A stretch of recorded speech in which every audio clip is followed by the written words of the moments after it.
اب میں نوابزادہ ممتاز جن صاحب جو ملٹن کین سے تشریف لائے ہیں پرانے کرم فرماؤں سے تشریف لائے ہیں اور اپنا سوال پیش کریں. کیا حال آپ کا؟ بس حضور اب زبان بندی کا حکم ایسا ہے کہ میں صرف زبان حال سے ہی عرض کر سکتا ہوں کہ جو پروانے کا عالم ہوتا ہے شمع کو دیکھ کے بس وہی ہے. یہ زبان بندی کا عالم ہے ماشاءاللہ. حضور کو علم ہے کہ مجھ پہ جو ایک کوہ غم ٹوٹ پڑا تھا اور گھبرا کے میں نے حضور سے رات 10 بجے استدعا کی تھی کہ دعا فرمائیں جی. تو وہ اس کا ایک معجزانہ نتیجہ ہے کہ صرف شکلی حضور بشاش نہیں دیکھ رہے, الحمدللہ دل بھی بشاش. الحمدللہ. حضور میں ایک بڑی مشکل میں ہوں اور غیر شعوری طور پر یہ سوال میرے ذہن میں بہت وقفے سے ہے, لیکن حالیہ میں نے ایک کتاب پڑھی جس کو پڑھ کے وہ واقعی ابھر کے میرے سامنے آ گیا اور مجھے کسی قدر پریشانی میں ڈال دیا اس نے. وہ یہ ہے کہ کلام نتیجہ علم ہوا کرتا ہے اور مسلمانوں کا یہ عقیدہ ہے کہ اللہ جو ہے وہ اومنیسینٹ اور حاکم ہے, حکیم ہے, دانا ہے, لازوال ہے. تو قرآن مجید میں اور عام مسلمانوں کا یہ عقیدہ ہے کہ حضرت آفرینش سے انسان جو تھا وہ مواحد تھا اور اللہ تعالیٰ نے جب سے انسانوں کو گویا انسان بنایا تو ان کی ہدایت کا سامان بھی پیدا کیا. لیکن آج تک جتنی آرکیولوجیکل تحقیقات ہوئی ہیں ان سے وضاحت کے ساتھ یہ بات سامنے آئی ہے کہ قدیم انسان مواحد نہیں تھا بلکہ مشرک تھا. اب حضور یہ ایک تضاد ہے جس کا حل مجھے طلب ہے. رکھیے اس سوال کو جس رنگ میں آپ نے پیش فرمایا ہے وہ اس رنگ میں قابل قبول نہیں ہے. پہلی بات یہ آرکیولوجی سے کہیں ثابت نہیں کہ قدیم زمانے کا انسان مشرک تھا. یہ ڈھونگ رچایا گیا ہے مغربی اور جو سوشولوجسٹ کہلاتے ہیں یا اینتھروپولوجسٹ, انہوں نے یہ قصہ گھڑ کے اپنے تعلیمی اداروں میں اس کو عام کر دیا. اس حصے پر تفصیلی بحث تاریخ کے حوالوں کے ساتھ اور ٹھوس سائنسی حوالوں کے ساتھ میں نے اپنی اس کتاب میں جو شائع ہونے والی ہے, امید ہے اللہ کے فضل کے ساتھ ہمارے جیسا سالانہ سے پہلے آپ کے ہاتھ میں آ جائے گی, اس میں ہر پہلو سے اس پر گفتگو کی ہے. سب سے پہلی بات اہم جو خلاصتاً میں یہاں بھی بیان پھر کر سکتا ہوں, اس کتاب میں تفصیل آئے گی مگر یہاں مختصر میں عرض کر دیتا ہوں. یہ جو تصور ہے یہ اس طرح گھڑا گیا کہ انسان جب شعور کی ابتدائی حالتوں میں تھا وہ جس چیز کو خوفناک دیکھتا تھا اس کے حضور سجدہ ریز ہو جاتا تھا. ٹھیک ہے نا؟ یہ ایوولوشن سے بھی قطعی طور پر غلط ثابت ہے اور انسان کی ابتدائی تاریخ جو ہمارے علم میں ہے اس سے قطعی طور پر غلط ثابت ہے, کیونکہ وہ شروع سے ہی شکاری تھا اور ایگریکلچرسٹ بعد میں بنا ہے. اور کبھی بھی ایسا نہیں ہوا کہ شیر کو دیکھے تو پرانا انسان اس کے سامنے سجدہ کر دے یا ہاتھی سے ڈر کے اس کی عبادت شروع کر دے. یہ سراسر جھوٹ ہے.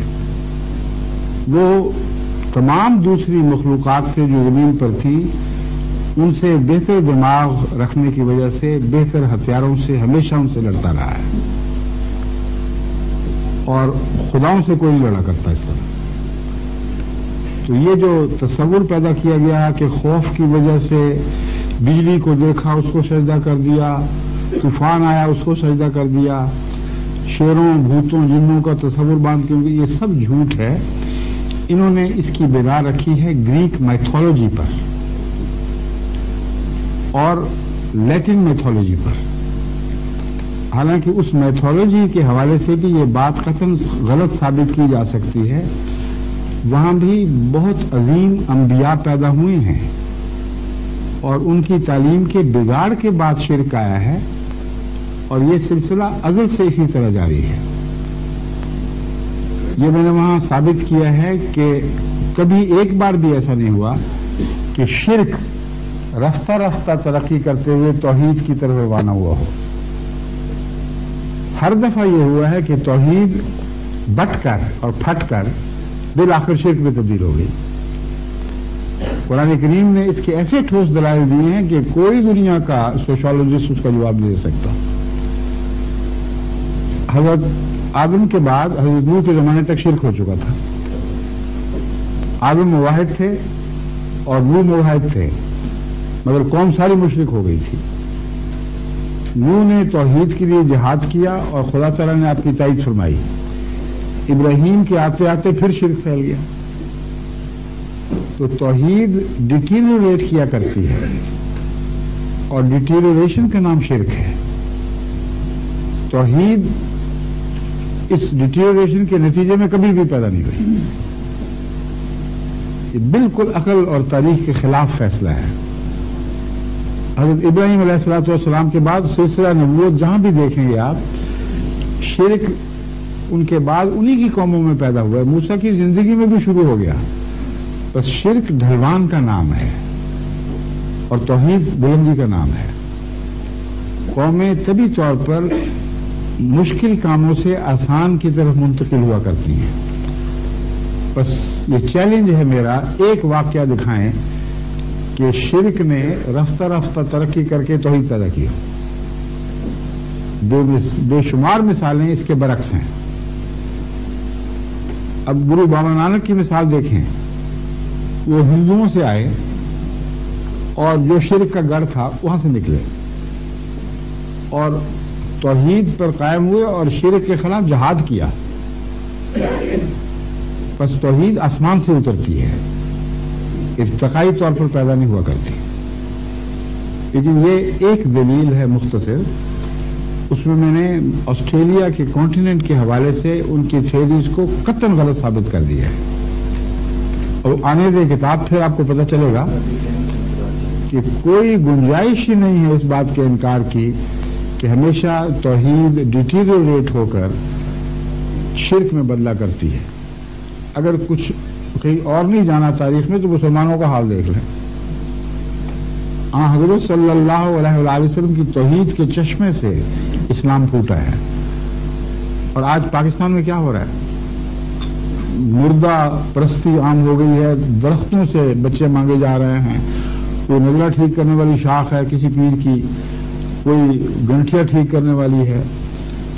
سارا آوے کا آوا بگڑا ہوا ہے. جو بھی پاکستان کا بڑا اٹھتا ہے وہ پہلے داتا کے دربار پہ حاضری دے تو پھر وہ سمجھتا ہے کہ مجھے استقلال ملے گا. جہاں شرک کا یہ عالم ہو، انگلستان میں جو مشرک علماء ہیں ان کا بول بالا ہے یہاں. اب دیکھ لیں اور اتنا جاہل بنا رہے ہیں لوگوں کو، بیچاروں کو. ان سے پیسے کھا رہا ہے، جن ان کے نکال رہے. جنوں کا عقیدہ اس لیے بنایا ہوا انہوں نے، ان کو جنوں سے رزق ملتا ہے. تو اپنے رزق پہ کون لات مارے؟ لڑکیوں کے پیٹ میں لاتیں مار مار کے اس کو مار دیتے ہیں، مگر جن کو لات نہیں مار سکتے. یہ حقیقت حال، تاریخی حقیقت ہے جو آج تک اسی طرح دیکھی جا سکتی ہے. جزاک اللہ.